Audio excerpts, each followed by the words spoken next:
one that is really close to my heart. These mothers honestly inspired me into action. Their bravery, their courage, their ability to stand up for something that has been ignored for much too long is what inspired me to come out here today. They have pushed us to look at an issue that has long been ignored. This idea that housing is a scarcity in the Bay Area is an absolute myth, and it's a myth across the country. There's enough places for people to live, there's just not a willingness to house them, right? Folks would rather these homes sit empty while people are suffering on the street, living in unbearable conditions, and these mothers are reminding all of us that this is absolutely unjust because housing is a human right that everybody should have access to. And so that's why I'm here today, because they moved me to action, and I just couldn't sit down and just watch them take all the flack. What is it you're willing to do? What are your plans today? So today we're engaged in nonviolent, peaceful, civil disobedience. We're engaged in nonviolent, peaceful, civil disobedience, right? And all of us here are willing to take a rest for this movement. I got someone who's kind of so you guys are standing in front of the houses, kind of like locked arms, kind of like a human shield, if you will, is what I heard someone say.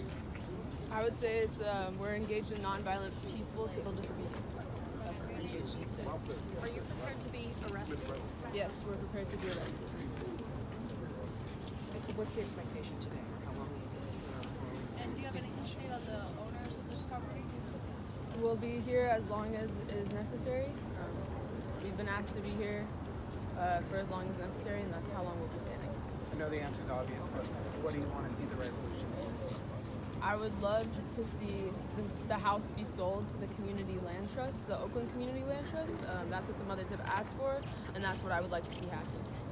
I would like to see everybody in Oakland who is unhoused have a place to live. Oh. So as we stand here, what kind of invitation do you think that is for us to be as a community and as a culture? Like, what are we here to stand for? I think we're all here to stand for housing as a human right. And I think that we're also asked to think about this idea of housing as a commodity, right? This is the first time in my life I've had somebody say that housing should not be a commodity. It shouldn't be something that's held over people's heads like this. It should be something that we all have access to. It shouldn't be something that's sold for as much profit as somebody can make off of it, right? It should be something, everybody should have a place, a safe, warm place to live. And that's what we're all asked to think about today. Rebecca, can I ask a question I was going to ask earlier, but I feel like it. The microphone. Thank you for your time. Thank you, Sana. Rebecca, we keep hearing about this frustration over these corporations buying homes or spec homes. Is there anything on a state level that can be done to prevent large corporations from buying spec homes and leaving them vacant for such a long period of time? Yes, the voters of Oakland last election overwhelmingly passed a proposal I put on the ballot to create a vacant property tax to make clear that speculating on properties and leaving them vacant creates harms in our community and it exacerbates homelessness. So I authored and we put on the ballot a vacant property tax, which the voters passed overwhelmingly. I'm also calling for the city to strengthen enforcement of tenant protections. The increase in homelessness is largely due to increased wrongful evictions and excessive rent increases. So I'm looking to strengthen enforcement of those laws, provide legal assistance to tenants facing those types of problems.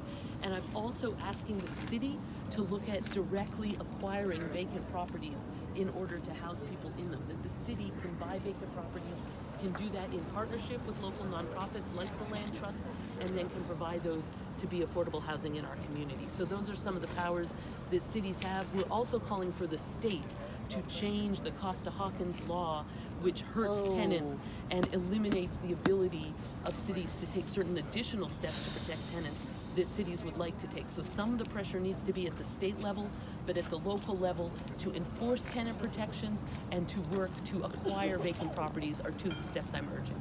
Rebecca, quick question for you.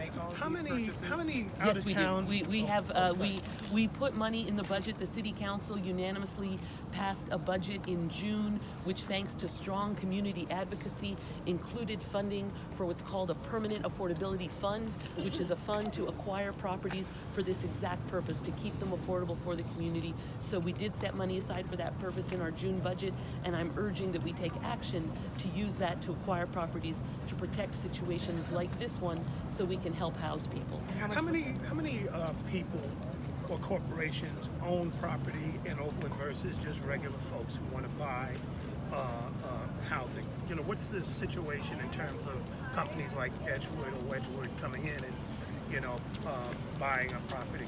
Over the past few years during the foreclosure crisis, the share of properties being owned by out-of-town investors went up dramatically. Many Oakland longtime residents, disproportionately African-American residents, were subjected to wrongful foreclosures, and many of those properties were acquired by companies like this, and that has taken them out of the hands of our community. That's part of why we're calling for them to sell it to the local community nonprofit so that it can be protected for long-term affordability. And we also have Carol Fife here, who's one of the organizers and community people working on this issue. Thank you. I'm sorry, say your name again? Carol Fife, CarrollFife. And I want to thank Councilmember Kaplan for being an avid supporter of tenants' rights in Oakland, as well as this particular issue around trying to get Wedgewood to come to the table to negotiate the sale of the property.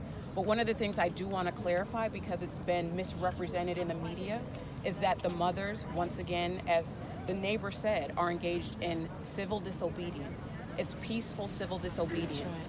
The Alameda County sheriffs misinformed the public by saying that they reached out to the mothers, and the mothers said that they would not leave and they were trying to force a confrontation.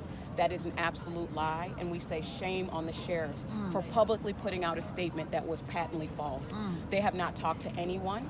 We've actually had representatives, legal representatives, reach out to the sheriffs to negotiate a peaceful transition from the home, and they refused. So it's really important to know that they said if the mothers did not walk out today, that they would come in violently tomorrow. That is not on behalf of the mothers, that is what the sheriff said.